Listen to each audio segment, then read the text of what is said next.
This show is brought to you by Safety FM.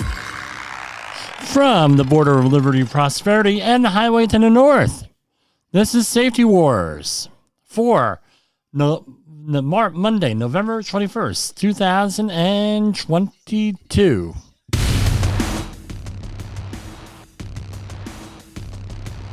Welcome to the show. So we have a truncated week here. I will not be on the air tomorrow night. That's Tuesday, November 22nd. I have a personal event that I am going to. It's our annual informal high school reunion Tuesday before Thanksgiving every year. It's so important that my wife reminds me every year, hey, when are you going there? But anyway, if you do not hear from me, happy Thanksgiving. We're going to have some turkey safety a little bit later on in the show. Yes, turkeys. We're also going to be talking about equipment calibration, assuming we do not run out of time. We got a lot of news today. This is some EPA news from California. The U.S. EPA announced a settlement with the owner and operator of a trucking and logging company to resolve claims of violations of the Clean Water Act. Tanker trucks transporting milk from a facility near Fortuna, California, were involved in 3 separate driving accidents, all of which resulted in discharges of raw milk into waterways. One of the 3 incidents resulted in the death of a driver. Now, there's always a question here as to whether something is hazardous or not, especially with food. All right, so if you have a food spill, is it hazardous or not? Well, this should go to answer some of that, where it is likely yes. What was the fine for? The company discharged to waters in the U.S. without a permit, which is a violation of the Clean Water Act. The U.S. law requires the safe management of materials to protect public and the environment and limit the need for costly and extensive cleanups.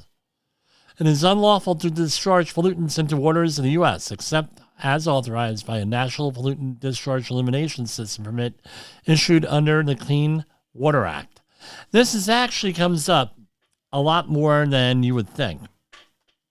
A couple years ago, there was a orange juice spill in Port Newark, and that was one of the questions. Is this an actual spill or not? It's orange juice. What do you do with it?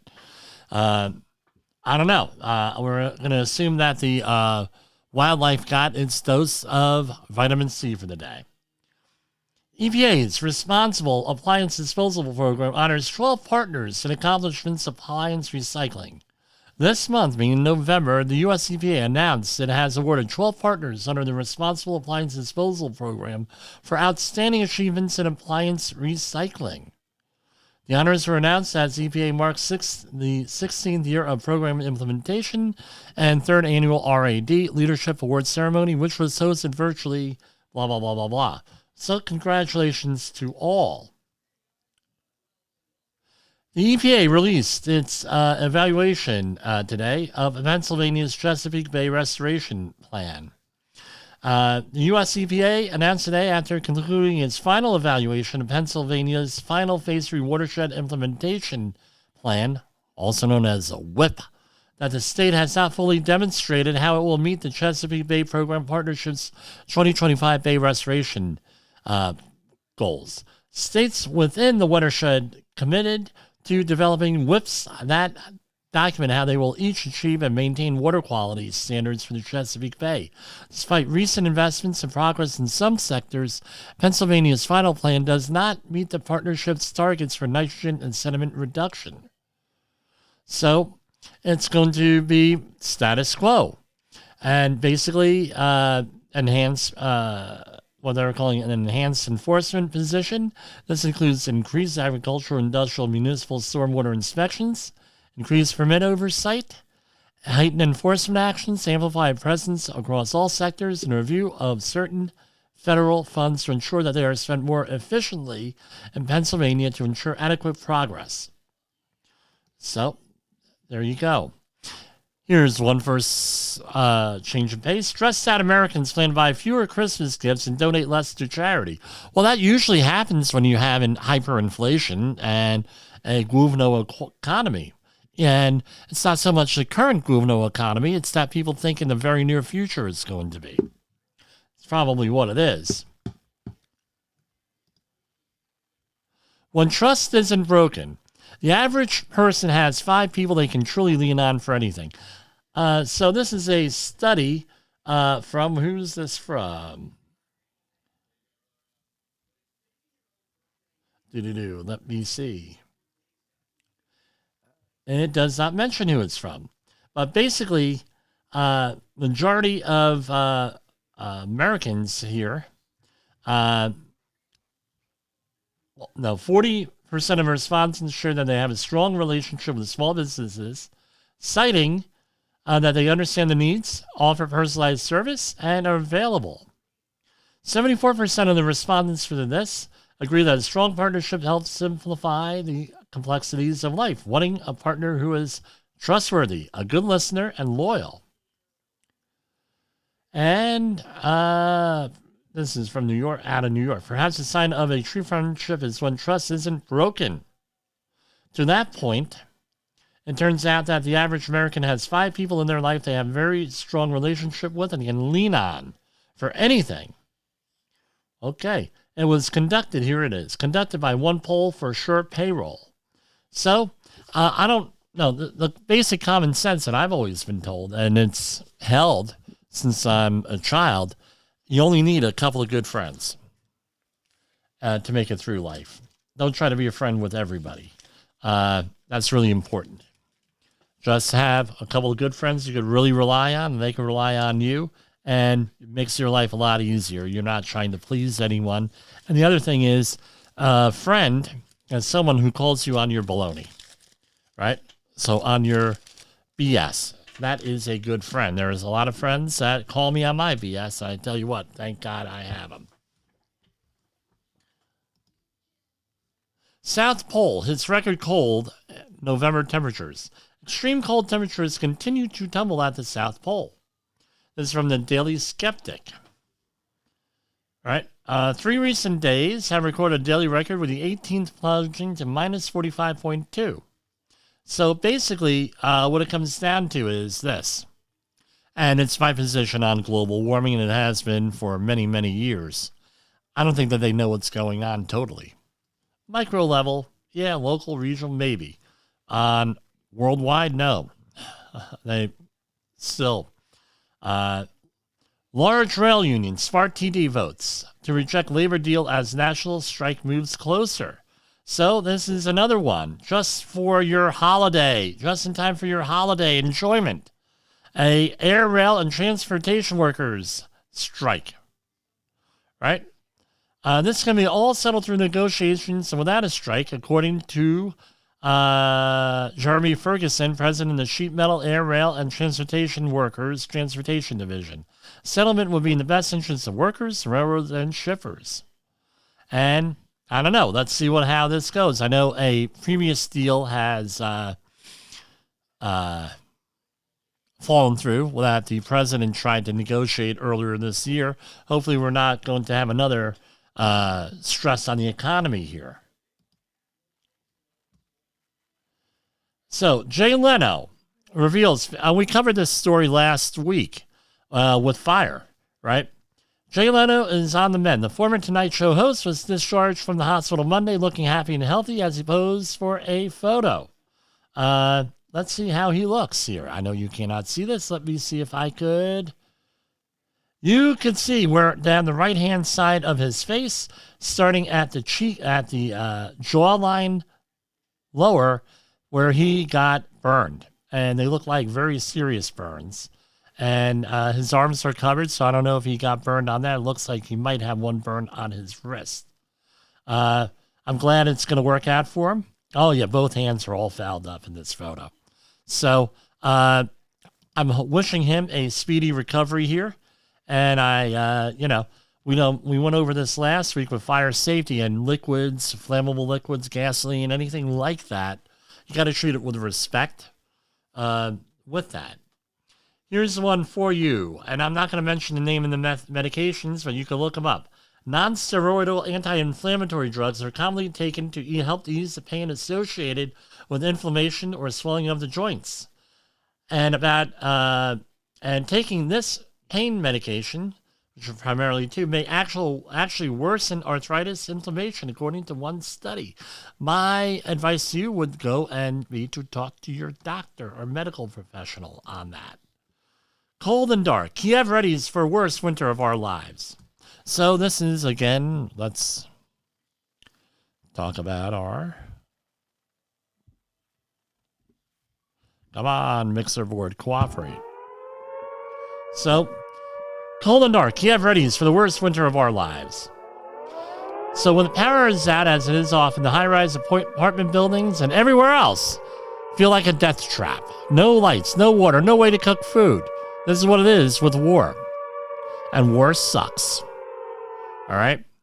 One of the things that's very disheartening to me with this whole situation with Ukraine and Russia is, and my mother is having some PTSD issues with it because apparently people are being taken away to re-education camps and being expatriated from Ukraine. Now, if you're a longtime listener, my mother, we did a interview with Imogene Salva in February, and it was released in February. It was done on New Year's Eve when I had COVID. Always when I have COVID, right? That's when things really move. And my mother had been expatriated there from Poland during World War II, and not a very pleasant experience. We lost 12 people in those concentration camps over there in my family. So that's basically what the reports are coming out of Ukraine, that's happening.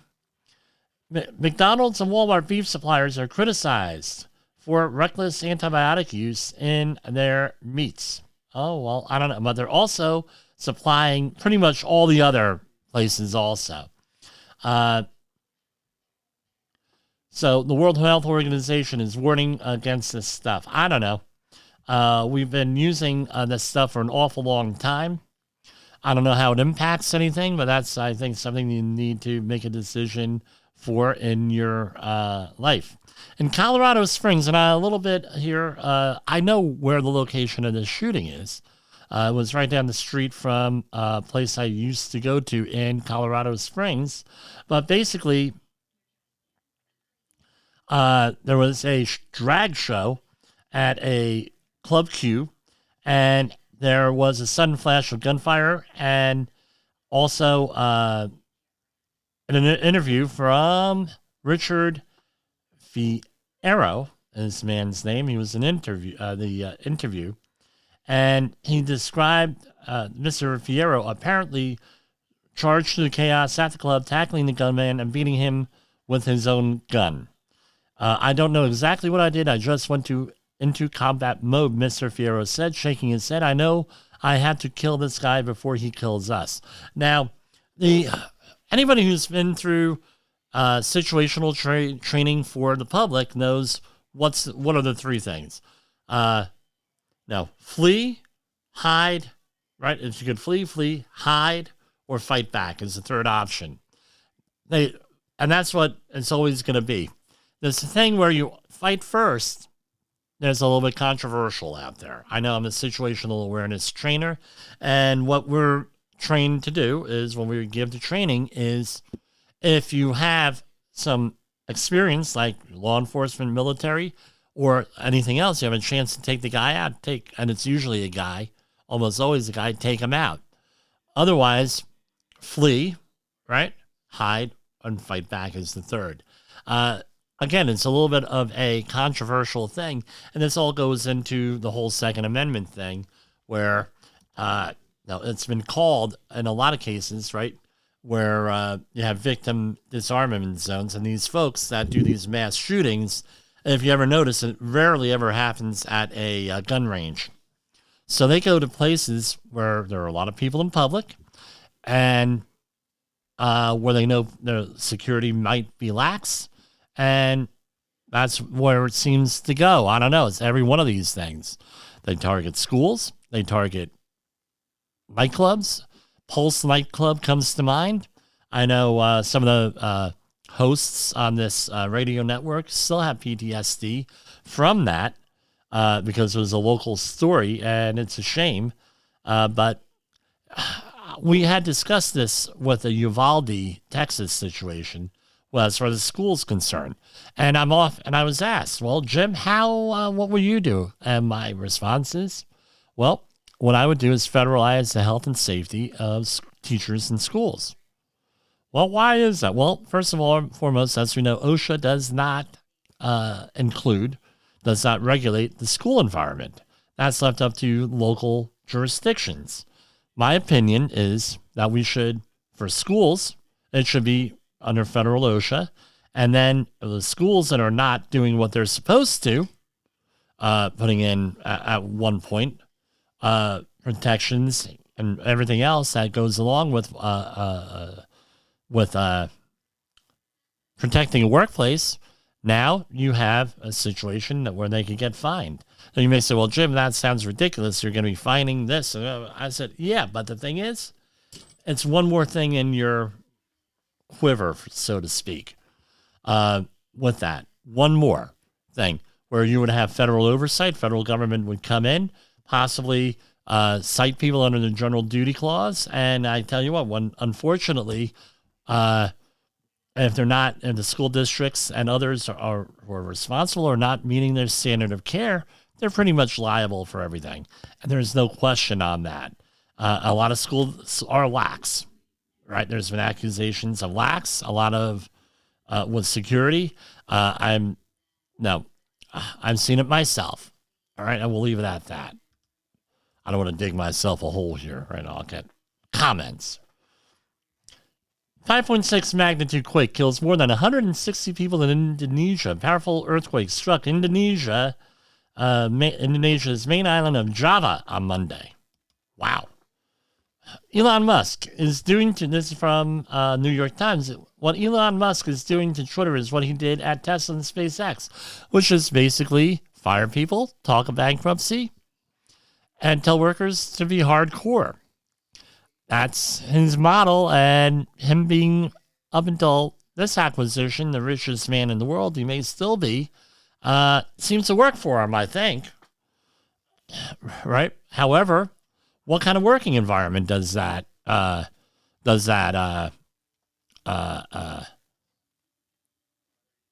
promote? Right? Do you really want people to be stressed out and fatigued all the time? That may not be a good and conducive to any type of working environment, whether it's software, whether it's construction, maritime, doesn't matter what it is. To have people always stressed out, a lot of people are leaving the company, right, with this. You better watch out. I would caution him, would be they don't get rid of the people that run the place, know how to operate the access control or anything like that. So we're going to take a brief time out here, and here we go. You are listening to Safety Wars. Tomorrow's Safety Today. Safety Wars is streaming now. SafetyFM.com.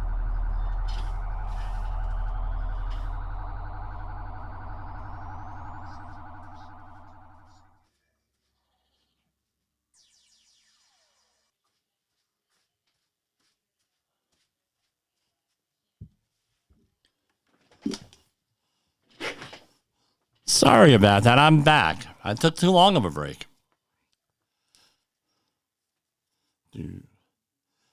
Hold on. Okay, I am back.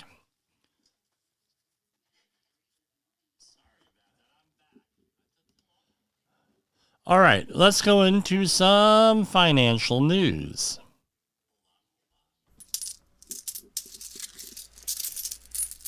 Dow Jones Industrial fell slightly today, 33,700. S&P 500 also down, 39.49. NASDAQ at 11,024. Russell 2000 at 1839. U.S. Treasury notes are up 3.8%. That's a 10-year Treasury. And Bitcoin, it came up a little bit today, but it's under 16,000. It's holding at 1585.27. Crude oil is under $80 a barrel. All right, so we're looking into lower fuel prices. Precious metals. Gold is at 1750.50. Silver, 2121. Platinum, 1005. That's over $1,000 now. And palladium at 1914 an ounce. So things are looking up there on some things and not so much on others.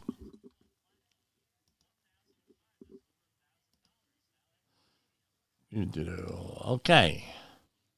Lining up our next story here.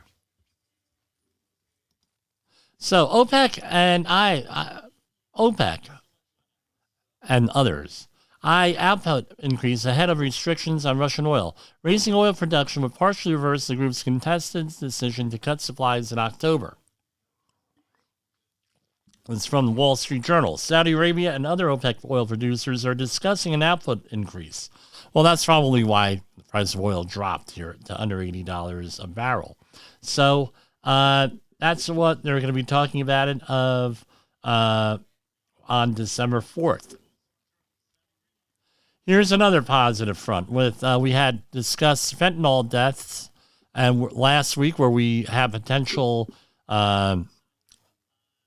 vaccinations, right? I don't even know. I use that word guardedly, vaccinations, after this whole COVID thing, where is it a therapeutic or is it a vaccination? So vending machines stocked with overdose reversing nasal spray are part of the latest attempt to diminish a record tide of drug deaths. The FDA and some states have loosened restrictions on drugs, including Narcan, that are sprayed into the nose to reverse an opioid overdose. So I would suggest everybody to go out and get that training if it's available in your community for Narcan. I mean, that's something really important to have, especially if you're in law enforcement or EMTs or firefighters or anything like that. Biden approves emergency, get this, right, in upstate New York. Like 70 inches of freaking snow up there? Wow. All right, so Biden approves emergency declaration for New York amid severe snowstorms. So they were calling out the New York National Guard over the weekend to help, and the New York Guard, which are two different organizations, to help with the snow removal up in northwestern New York, around the Buffalo area. I can't imagine that much snow. I mean, I'm from New Jersey, where often, especially central New Jersey down south, there's an inch of snow and it's like a major disaster. I don't know how to do, all of that other stuff, man. 70 inches? Ay. And by the way, now you come to New York is huge. So I'm right here in the border of liberty and prosperity down in Rockland County. And to get to Buffalo, it's literally like a 14-hour drive, with or without snow.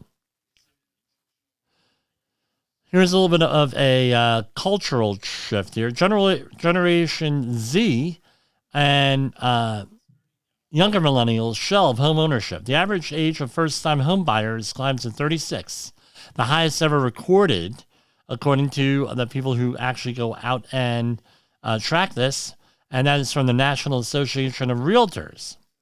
So it used to be 33 years in 2021. Now it's 36. Well, probably because people's credit is shot to Guvno, and wages are down relative to inflation. Maybe that might have something to do with it. And one of the main gauges on our economy here is this whole thing with home ownership. Who's buying houses? Who's building houses? Who's supplying stuff to houses? Who's repairing houses? Who's doing this? No, it's crazy, but this is the way it is. We're headed towards some, what's the word away from the American dream, right? Into, American nightmares, which is the rental market, where you're making someone else rich and building up equity in someone else's apartment rather or property rather than your own real estate. Right? One of the easiest.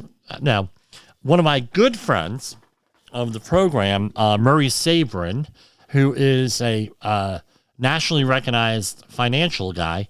He's a local guy up here he taught in Ramapo University, Ramapo College, right in my neighborhood for many years.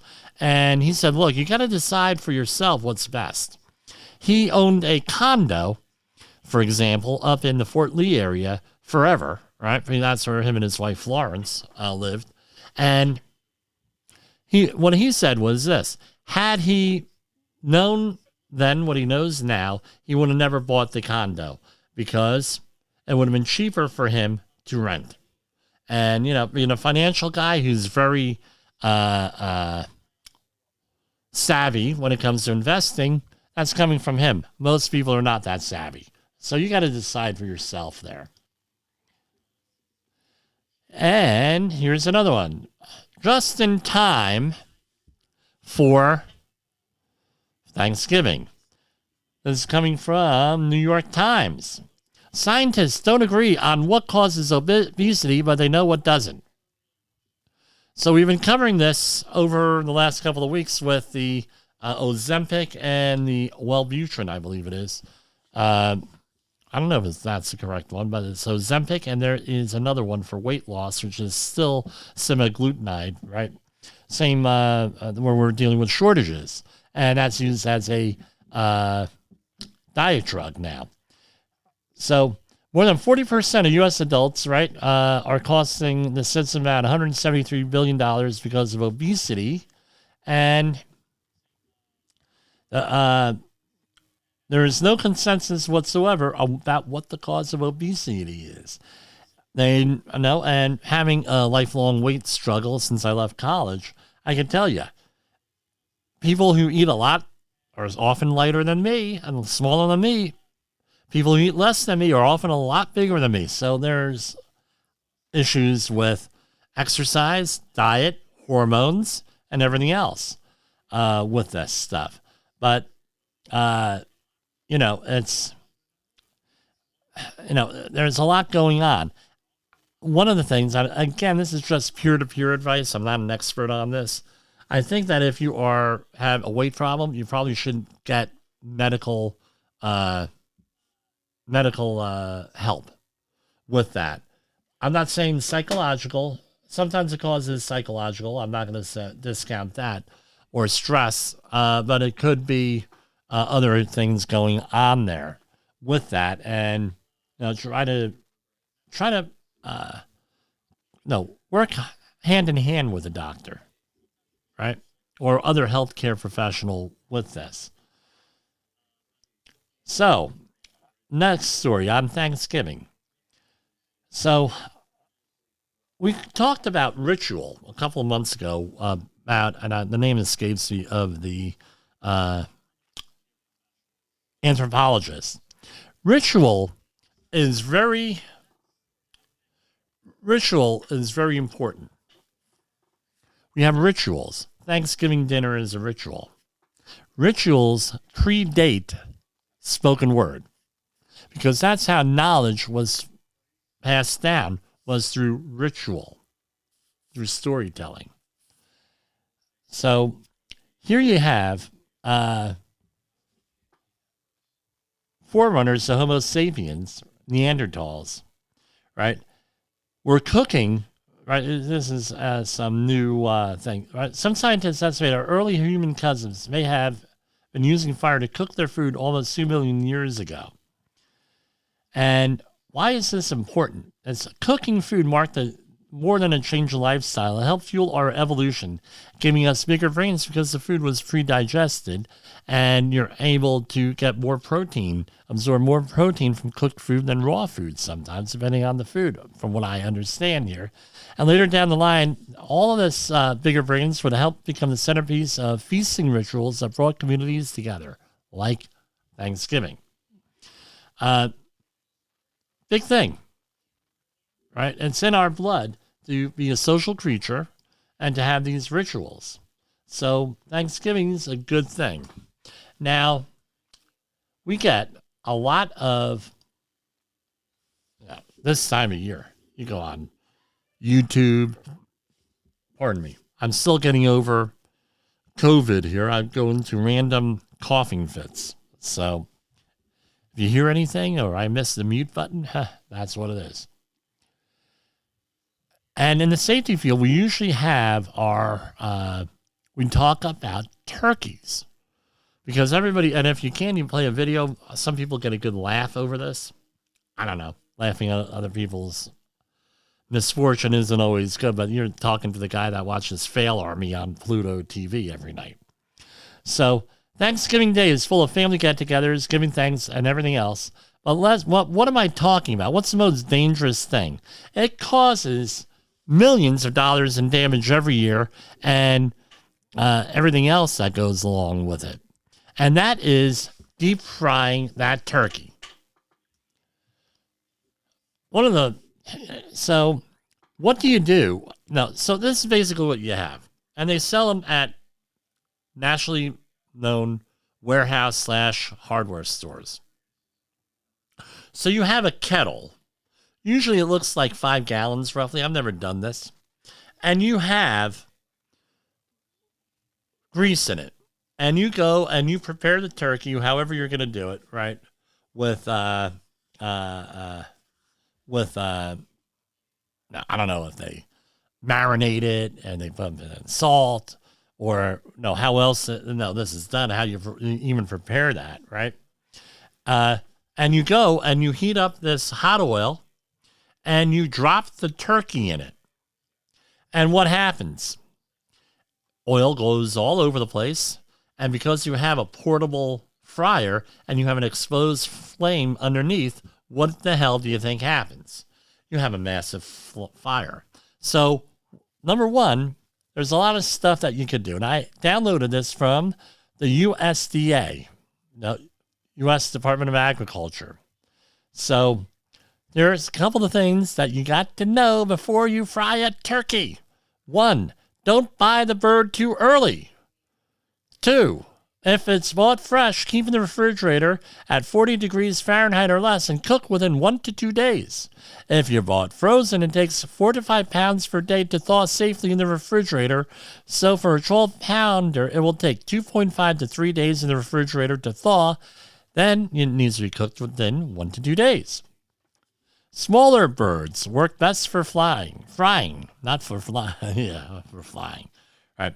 The turkey should be no larger than 12 pounds, or if you can fry parts and spread, instead, where's my mouth today? Instead, such as breasts, wings, or legs, it should be fresh, completely thawed, and not stuffed.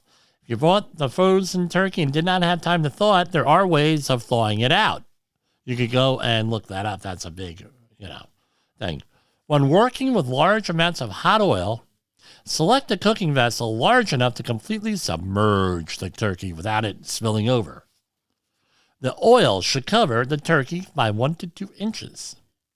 Select a safe location outdoors for deep fat frying a turkey. Heat the cooking oil to 350 degrees Fahrenheit. Very slowly. This is where people foul up. Very slowly and carefully lower the turkey into the hot oil. Monitor the temperature of the oil with a thermometer during cooking. Never leave hot oil unattended. So this is where people mess up. All right. So this whole setup, they say minimum of 10 foot away from the house. I would go further out, right? Where people have problems, and this actually happened in my neighborhood a couple years ago. This builder just ended building a McMansion. So they decided to celebrate, right? Like a lot of companies do. The Wednesday before Thanksgiving, you celebrate. And of course there's beer involved and other alcoholic beverages. So they decided, well, it was cold out. We don't want to be cold out. So they decided to set up the turkey fryer in the garage. Well, you can tell what happened between the beer and too much oil and everything else and not thawing the turkey out. They dropped it in the fryer, and it was a massive explosion because what happens? When water hits hot oil, it disassociates into hydrogen and oxygen, and it has a fuel, right, of hydrogen and oxygen. two parts of the fire triangle. Then you got heat in there, and then you have a massive thing. And I do know the fire tetrahedron, right? Yes, and you have a chemical reaction of free radicals, and you get a massive, massive fire. 10 foot, 20 foot in the air. I've seen videos. These things are up. It's like the towering inferno, right? Which, by the way, I'm trying to get one of the background actors for that on the show. Anyway, it's my wife's cousin. He was in that. But anyway, I digress. And it's big, and it burns down the house before you know it. So what else do you need? You also need a fire extinguisher, one that's good for grease fires. All right, it says select a safe location outdoors. Yeah, I would hope so. Allow approximately 3 to 5 minutes of cook time per pound. When reaching the approximate time needed, check to see if the turkey is safely cooked by removing the turkey from the oil, draining the oil from the cavity with a food thermometer, and which means you got to put it in there correctly to begin with, and check the internal temperature of the bird. Do not test the temperature while the turkey is submerged in oil. Turkey is safely cooked when the turkey reaches a minimum internal temperature of 165 degrees in the innermost part of the thigh and wing and the thickest part of the breast. If the turkey has not reached 165 degrees in all 3 locations, then return it to the hot oil for additional cooking. So maybe you should make a cooking show here, right? Out of this. But that's basically it. I mean, people go out there. Right, you got to prepare for cooking, especially if you have a lot of people over. I know my brother John, God rest his soul, he was an expert at that. We're cooking for large amounts of people. Every club he belonged to, they had pig roasts and other things going on where he was in charge of the food, and it was everything was very. What happened here? Everything was very, there we are. I thought I knocked myself off the air here. Everything was very organized. I mean, and they used to start cooking this stuff a couple of days ahead of time. I remember a friend of mine, his wife was a little bit annoyed because he was supposed to do a pig roast for Easter. And I believe it was pig, or was it lamb? They had the whole thing out there on the spittle. Well, he was supposed to start this at 1 o'clock in the morning so they could eat in the early afternoon. Well, what do you think he did? Or the night before, what do you think he did? He started at 6 o'clock in the morning. We went out all over New Jersey to my relatives and everything else. We came back at like 8 o'clock at night, and we're just sitting down to eat. Let's just say the wife was not very happy. So let's take a brief break here, and we will get back to you in a minute. Safety Wars is streaming now. SafetyFM.com. Is your safety training old, stale, and hackneyed? Is your safety trainer still preaching a warped version of behavior-based safety? How about safety training that actually addresses your hazards in your workplaces and is not standardized baloney from 25 years ago?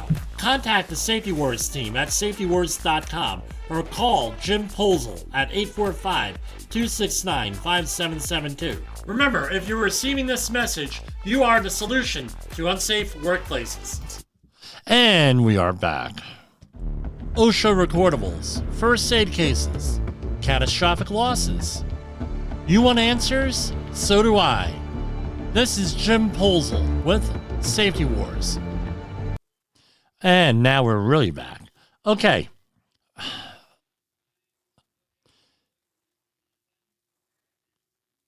We're going to talk about air monitoring and more specifically calibration of equipment today. And this is something near and dear to my heart, right? So sometimes you get into a little bit of a snag with some clients, and it's getting less and less common today, especially since you have to educate your clients on the importance of equipment calibration, specifically with industrial hygiene audits and everything else that goes along with it. Because if you cannot prove that your equipment is calibrated, you could have a big issue if you have any type of litigation or regulatory oversight, or even with the workforce, right? So when I give health and safety training, now I was going to make a comment on behavior-based safety where I had a discussion with someone today, but I can hold off till Wednesday on that one. But when I train people, like for the 40-hour HAZWOP or hazardous waste operations and emergency response and everything else, the approach I take is that if you are a worker, this is what you need to look for. And some people like it, some people don't like it. And I say right, so let's talk about it. Air monitoring, right? And we have two things, air monitoring and the air sample. We're talking about air monitoring. Air sampling is when you take an actual air sample or you pull air through a sample medium. So, for example, 37 millimeter mixed cellulose ester cassette or a open-faced PVC. I think it's PVC for asbestos, or have different sample medium, and then you send it out for analysis. In the laboratory, you can have whole gas sampling and all this stuff. That's calibration is important with that, and you're worried mostly about airflow and air volume for that sort of thing. So let's talk about air monitoring, since that's where people actually are it's more common. So air monitoring has some advantages over air sampling, where air monitoring is instantaneous. You have a carbon monoxide monitor. You have a photoionization detector. You have another type of equipment, and it's instantaneous. You take it and you measure it and you got it. But this is what the problem is. Now and it's instant. Unlike an air sample where you're sending it out, there's some advantages and disadvantages. The main advantage is that it's immediate. The other thing, but the main disadvantage is that you may not only be sampling what you are interested in. So if you're interested in lower explosive limits for LELs or lower flammable LFLs, you're going to be measuring all flammable materials in the atmosphere that you're dealing with. If you're going to be dealing with a photoionization detector or flame ionization detector, that you're going to be picking up all things that are ionized up to what it's able to do. So if you have a 10.7 electron volt bulb on a PID, you're only going to be measuring up to 10.69 electron volts with things that have a ionization potential of up to 10.69 electron volts, for example. So you have to know what you're doing. You have to know what that meter does. Typically, where do I see it? If you're working at a chemical plant, you're working in an oil refinery or oil terminal, underground storage tank or above ground storage tank work, emergency responses, confined space entries, or on hazardous waste site cleanups or responses. And you have to make sure that equipment is responding properly. Now, you're going to say, well, OSHA does not have anything in there, blah, blah, blah, on calibration, so therefore I don't have to do it. And that's what we often hear. Well, guess what? OSHA is not the end-all and the be-all of air monitoring or safety. No offense to OSHA. OSHA is the minimum requirements. It's not the maximum. And if your employees get hurt, that does not mean, hey, I'm off the hook because I followed OSHA regulations, right? Because you still have the general duty clause, and there are other stuff. So what I use for calibration bump testing for what I do is the National Fire Protection Association NFPA standard 350, the Guide for Confined Space Entry and Work. So they give you detailed instructions on how to calibrate. So what is calibration? Calibration is that you're basically comparing your monitor to a known standard and making sure that your monitor is reading what that known standard is. Doesn't get any more simple or difficult than that. Back in the old days, we used to have a thing called a trim pot on all this equipment, and you would have to have a jeweler's screwdriver, and you would have to go in there and adjust the monitor manually to go and figure out what things were. So, for example, you would expose it to, we would do a simple 2-point calibration. Normally, that's what you're doing is a normal, simple 2-point calibration. Can you do more than that? Absolutely. Then you have to develop a trend line. We'll talk about that in a minute to figure out exactly, and then a formula to figure out exactly what for that trend line, what the formula is, so you could actually go and know what the response is. So, for example, let me go forward here, and I'll give you an example. So you expose the meter to zero air, clean air. That could be background air. That could be actually in a cylinder, similar to a handheld propane cylinder or something like that.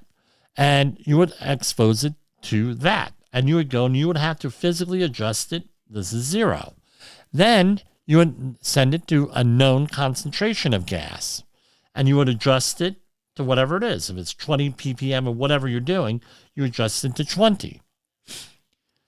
Now, back in the day, what we used to have to do was we would figure out, and we would develop a slope right on a graph, and we would use the simple y equals mx plus b, where you have the y is a y coordinate on a graph, equals m, right? Your slope of the line, x meaning the x-axis, and b meaning your y-intercept. And you would have to go through it and develop a calibration curve. And if you had more than 2 points, you'd have to develop a calibration curve and develop a formula for that, right? And you would be able to say, well, when my meter is reading 1, it's actually 1.5 or 0.5 or something like that. And you would have to adjust this. This is what it was 30 years ago. And if you're working in a laboratory, some laboratory equipment is still like that, with that. Now, what do we have today? We have computers where the computer does all of this, and everything's digital. Nothing's analog equipment anymore. Everything is digital, right? Off and on.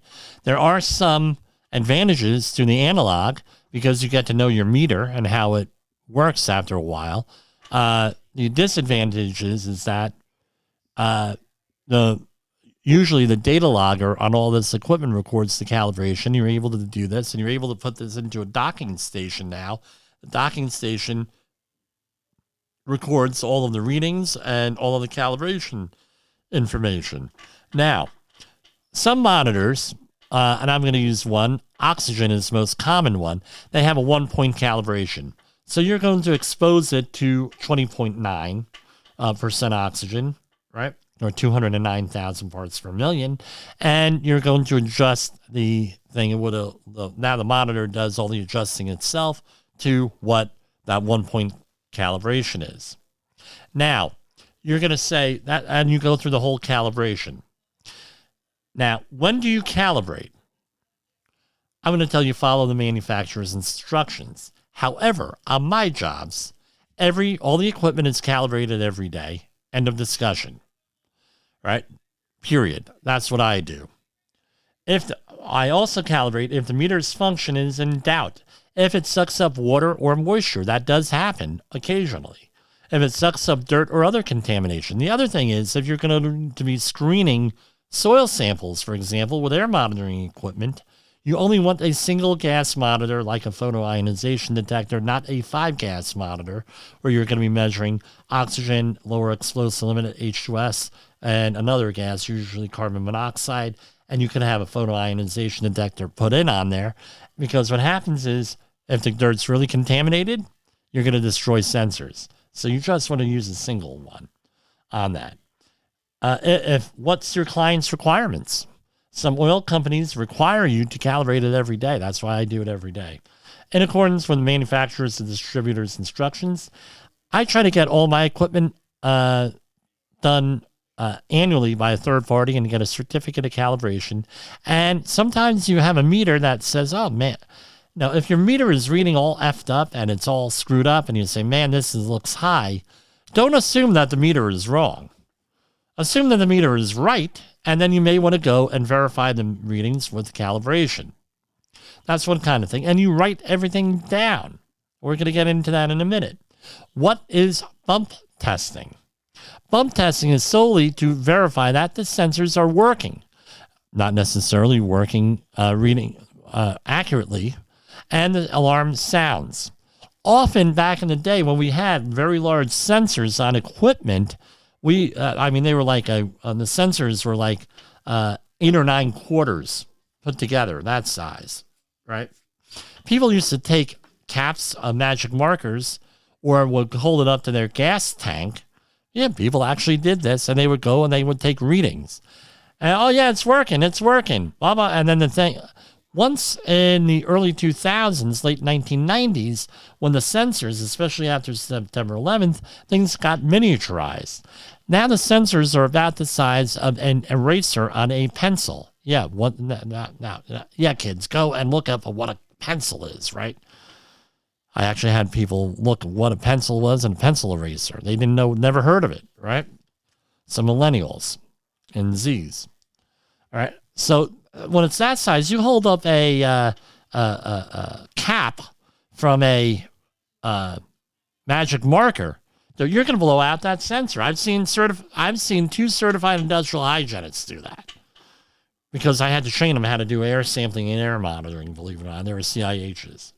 Very frustrating. All right. That's not the typical CIH, but I really run into some winners here. Wait until I tell you the story what happened today on the job. Holy Guvno, right? When do you do a bump test, right? You have to figure out what the equipment says. Usually it's done daily. So what I normally do is I do a bump test or a cal check at the end of the day to verify everything is working. I do a full-blown calibration in the morning. You need both because now, let's say you get into a jam, well, what's working and what's not working? Was it working through the day? Now, I'm going to tell you this. Do not, everybody listening, do not ever, never, ever, ever rely on the data logging feature of this equipment ever, especially for calibration logs. You want to manually enter it in on a logbook or form with the following minimum data: the date of the test, serial number of the gas monitor and sensors tested, the serial number of any docking or calibration station used to perform the test, or name of the individual conducting the test if you're doing it manually, the old-fashioned way, type and concentration of each gas used to conduct the test, the result of the test for each sensor in the gas monitor tested, and a signature, date, and printing your name and your company. If you don't think that this is important, this is usually in the top 10 questions after an accident investigation begins, and you're going to be asked that by the government. Hopefully the governor is not going to be at that, by the government or a very savvy attorney. And if you don't have that information available, you're screwed. Now, I hear this all the time. I don't have to log in any readings ever because there's a data logger on that. Well, this is what happens. For the average work, you may have a complete computer set up and be able to do this reliably and everything. Okay, great. If you could do that, great. That is not the typical working environment. Typical working environment for all this air sampling stuff is that you're dealing with someone who has a safety as a secondary job, or you're dealing with a safety company where nobody knows what the hell is going on, where they're just supplying bodies and not a mind, so they have it on there. And they don't give them the equipment necessary to download any data from that thing. So, and what else happens? Equipment goes dead, equipment breaks, equipment gets stolen. You want to talk about things getting stolen? Guess what? You need to go and write things down, especially if you're a confined space entry attendant. Because if you're a confined space entry attendant, there's an accident, they're not going to be thinking downloading the equipment. They're going to be asked, what is the air monitoring results right then and there? I've gone through it a number of times. And what do you have? I have them written down. I'm the attendant. Your only job is to be out there taking readings. All right? That's what it is. You're not allowed to be distracted. Now, if you're dealing with a huge job where you have multiple data loggers going and everything else, you're not going to be going out there with a clipboard out there. What I used to do, how often do you do them? I recommend every 15 minutes. Most people do them every half an hour. what I used to do when I had to have air monitoring equipment around a site, like some of the sites would only require like a rustful dust monitor or a Q-ray or something like that to do dust monitor. I don't Q-ray scratcher. That's not what they call it. But what they're doing, stuff at the perimeter of a hazardous waste site, let's say, and they're not requiring PM10 sampling or anything like that. What I would do is I would hang up every one of these things at a station, have it do the data logging, and I would have a clipboard at each station. And as I did my rounds to check on the equipment, I would write down readings, what they are, the average readings, the peak readings, things of that nature. Again, it's like, well, Jim, you're old-fashioned. You don't believe that blah, blah, blah. No. Yeah, I am old-fashioned, but I rely on equipment. But I don't trust it. Big difference. I don't trust the air monitoring equipment. Now, let's say that you're out there doing air sampling, air monitoring. You have to make sure that you know what you're monitoring for. So, getting back to what I said at the beginning of this, you have you're an employee, you have a person out there doing air monitoring. You really want to trip them up? You ask him a couple of questions. It's usually a him. What are you monitoring for? Is the air safe? Is the air safe? What are you monitoring for? And no, well, let's start off from the beginning. Is the air safe? Yes or no? That's a progression. Oh, yeah. What are you making that judgment on? And are you actually monitoring for what's actually there? 3 questions, very uncomfortable questions that you asked. Because, especially the major disaster, those are the 3 areas that they're going to fail. If you're the monitor, know what you're monitoring for. Know the PELs. Know what the exposure limits are. Know what your action levels are. Know what they're going to do to you. Have it written down. I always have it written down right on the air monitoring log. Why is that? People forget. I forget sometimes with this stuff. If you're under pressure, you're distracted and everything else. Because if there's a regulator that comes out and says, "Oh, look at you, you're the nice confined space entry attendant." Yeah. Well, what are you monitoring for? What's it for? And tell me something about it. What's the hazards of not having oxygen? What's the hazards of having an LEL that's too high? What's the hazards of this? And let me reiterate with this. You have to, if you don't have enough oxygen in the air, right? And that's why by law, you have to monitor for that first. Then the equipment doesn't work. And knowing how to operate this equipment confidently is how we're going to win that safety war. And if you need further information, give us a call at 845-269-5772, or you can email me at jim@safetywars.com. Have a great night. If I don't talk to you this week, have a happy Thanksgiving. Oh, wrong button.